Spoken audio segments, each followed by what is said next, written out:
I always start my videos by saying hoi, which is Dutch for hello. Hoi! First time I've ever said that. I'm excited. I did it right, it was good. I'm here today with author Louise O'Neill, author of Almost Love. My name is Louise O'Neill. I am an author. I'm from Clonakilty in West Cork, which is very beautiful. I have written 2 YA novels, Only Ever Yours and Asking for It. And this is my first novel, which is ostensibly for adults. I've read your 2 other books, like I think I read them in 2015 maybe. I read both of them in a row. I went back to my GoodReads and looked at it and I was like, yeah, I read them both back to back. We met, was it at Yolk? Was that the first time we ever met? Very briefly. So. Yes, I think so. When I knew we could film this video together, I was like, we have met, but I just couldn't remember And also I think what's strange about following people on social media is that it fosters this like quite intense sense of intimacy. Yeah, and you think you know each other. And it's happened with people that I've met them, and it's very strange. Like you feel like you've known them, like you really have known them and met them like so many times, but like it might be the first time that I've ever met them. I'm gonna ask you to do a little intro of the book. Yeah, it's about. So I finished reading it last week. It is out now, so everyone can go and have a look. But yeah, can you do a little pitch of what it's about? Yeah, of course. Almost Love is about a young woman called Sarah, who is a frustrated artist, but is working as an art teacher in a private school in Dublin. And she becomes involved in this very toxic love affair with an older man called Matthew, who's 20 years her senior. And she becomes increasingly obsessed with him. Like the more that he withholds his approval, the more desperate she is to win it. And the affair doesn't last very long, which isn't a spoiler, I promise. But it has far-reaching repercussions for Sarah's relationships with her friends, her father, her subsequent romantic relationships, her career, but I think most importantly, the way that she sees herself. So it's a book about obsession, about love addiction, about desire, grief, how privilege and wealth and gender interact. And I'm really proud of it. I actually think it's my favourite out of the 3, which I don't think you're allowed to say that. But you know, it's because it's so interesting, because I suppose everyone's taste is so different. So you know, other people, you know, but for me personally, this is the book that I would want to read. And I think a lot of topics come back as well from obviously there's things that you really want to talk about and bring up in books. I think, you know, it's interesting. I think you see that a lot with, also it's so pretentious using the word artist, but like, you know, people who are supposed to be making, you know, creative work, that they tend to have themes or motifs or just things the things that make them tick, or the things they want to talk about. Yeah, definitely. I think that you're constantly trying to work out. You know, I say with my books that I'm writing the books that I wish that I had read, you know, with Only Ever Yours when I was 15, or you know, with Asking for It when I was 18, and with this book I wish I had read this when I was in my early 20s. Definitely. So oh my god, my life would have been so much easier. I've read a lot of YA books, and so a lot of the characters that I read about are 16, 17, and I'm 29, and so I found it really interesting to read. I think is it 24 and then 27 or 28? Yeah, 27, 28. So the kind of things that loads of people go through but maybe not talk about, or you haven't read that much about it from that point of view. The stuff that people might not be like proud about, so they don't want to say anything, or they don't want to tell their story. It has been interesting to see people's reactions, but like some people have responded so incredibly like strongly, and like it's really resonated with them, and they've been, you know, I've been getting all of these messages from women saying this was my Matthew, and this was my story, and this is what I did. And it's actually the shame of it, because with Emma in Asking for It, people said, you know, she wasn't very likable, but I think they could find sympathy for her because she had been, you know, the victim of this brutal sexual assault. Whereas I think with Sarah, because she's complicit, it's like easy to blame. You know, she's complicit in her own degradation, in her own downfall, and actually that's what haunts her afterwards. And I think that's what haunts a lot of women, that you're actually too ashamed to talk about what you said or the way that you behaved, because it's so incongruent with who you are as a person, and you're just you're so embarrassed. So I think for me, what I'm trying to always get at with my work is just to peel away all of that and just like show the messiness, I think, of just human nature. Especially reading the text conversations that are in there, you're just like, oh. You want someone to make the right choice. I know. And she doesn't always make the right choice. She definitely doesn't. But I suppose to me that feels really authentic. To me that feels really honest. I really want to talk a little bit about going from writing YA books to writing adult fiction, and whether you feel like there was a big difference in what you were writing, and if you intentionally like found yourself making certain changes. It was a very deliberate decision to you know, to write an adult fiction novel, and the reason why was that I wanted a new challenge. Not that I necessarily think one was more difficult or easier than the Yeah. other. But you've done two of them, so yeah, I just wanted to say, push myself and sort of see, could I do this? When I sat down to start writing, my voice is still my voice. I think that it's still quite distinctively, a Louise O'Neill novel, and as you said, it's sort of dealing with similar themes. Obviously, I suppose I had more freedom when it came to. I was going to say, sex and drugs, but again. I mean, you already got quite far with that. Exactly. In YA, so I think I was like, that isn't That's actually fine, true. yeah. One thing that I did notice was that with YA, the way that I wrote YA, and I think it's quite common, is in a first person present tense.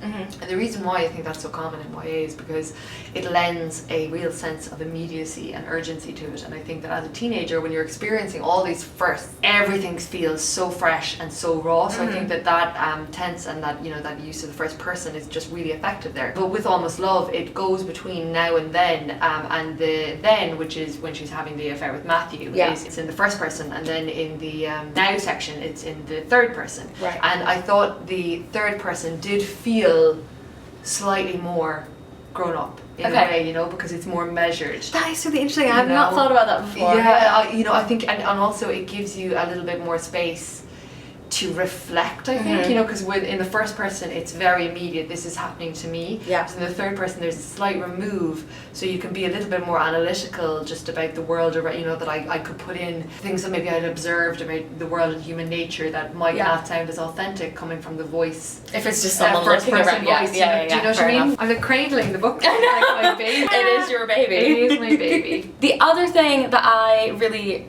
sort of related with, and I thought, oh, that's interesting, I haven't read that much about it, is someone moving from a smaller town to a big city, or for me it's moving from a small town in one country to a big city in another country, and the way that changes your relationship with your parents and friends, and the way you look at a big city and a smaller town. Was there any reason in particular why you wanted to write about that?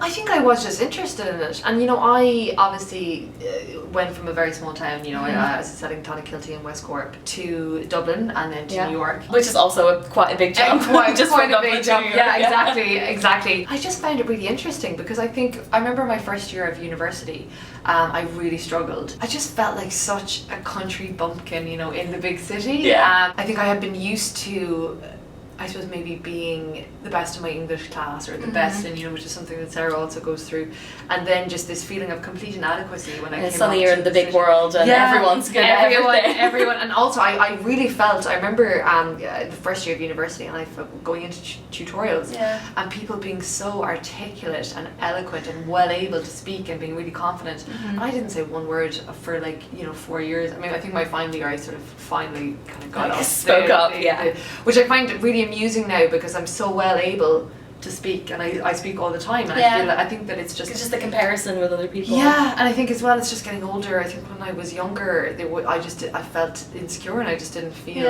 as good as other people. Whereas now, it doesn't matter what room I walk into, I sort of feel like everyone's equal. Unless if Beyonce was in the room, then I would be like, slightly she different. is better than everybody. But the rest of us are all just humans.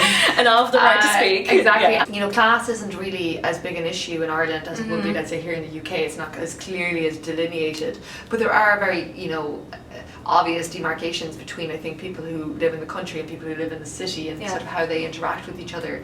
And that is something that I'm dealing in the book with, I suppose, as well, as just privilege and looking down on people who decide not to move to a big city and have a very happy life sort of living where they grew up. Which it's interesting to me because I was so snobby about my hometown. I couldn't wait to leave. As soon as I was 18, I was like, goodbye, never coming back. And then now I moved back when I was 26. Do you live there now? Yeah, I do, and I'm currently looking. I'm in the process, hopefully, of buying somewhere there. Wow. Which I was looking in Dublin, and then I said, why am I doing this? I really was. I was like, why am I doing this when I'm so happy living in the country? And I think a part of me didn't want to let go of the idea of myself as a city person. I didn't want to let go, that I was like, oh, maybe I actually am a country person underneath it all. I'm so sad, but this is, I was like, I'm just going to do what makes me happy at this point. I also want to ask you about the Irish names. Okay, yeah. Because reading this book, there's so many names I had never ever heard of before, and also just saw it, and I was like, I can't even try to pronounce this. I know. So, And also just about you, like, having your book, 2 of them set in Ireland. Is that on purpose? Are you planning on doing all your books like set in Ireland? Well, no, because the next book, which is the feminist retelling of the Little Mermaid, that's not specifically set anywhere, which is also quite similar to Only Ever Yours, which is quite a vague, vague setting. You know, it's funny about the Irish names though, because that has caused a lot of consternation. Yeah. But the thing is that actually in quite well off Dublin circles, there was a real trend for Irish names, you know, the way that, let's say, like Sarah, specific ones.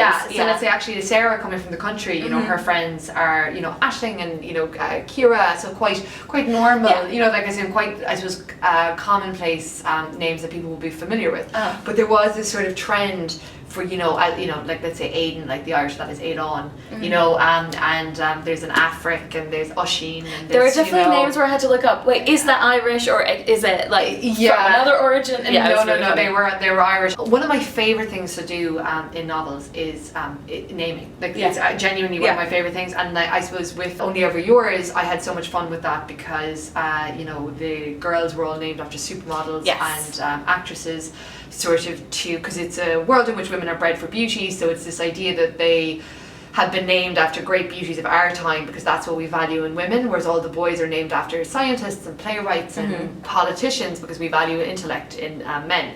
So then with asking for it, it was more, I was trying to get very, you know, I was like, well, what would be the right name? So I was looking at the census, like going through like the most popular, you know, 20 names like in Ireland with the year they were born. So that was fine, that wasn't as much fun. Whereas with this, I had great fun because I think it's slightly skewering that very privileged, entitled, kind of, we would say D4 in Ireland, which is an area, and then with The Surface Breaks, well, that was just, I had so much fun with that. I mean, because I couldn't decide. I haven't read that yet, so have you like changed a lot of names? I have. Yeah, okay. It was inspired more by the original fairy tale where there are no names in that. Yeah. I was trying to figure out, you know, because I wanted to.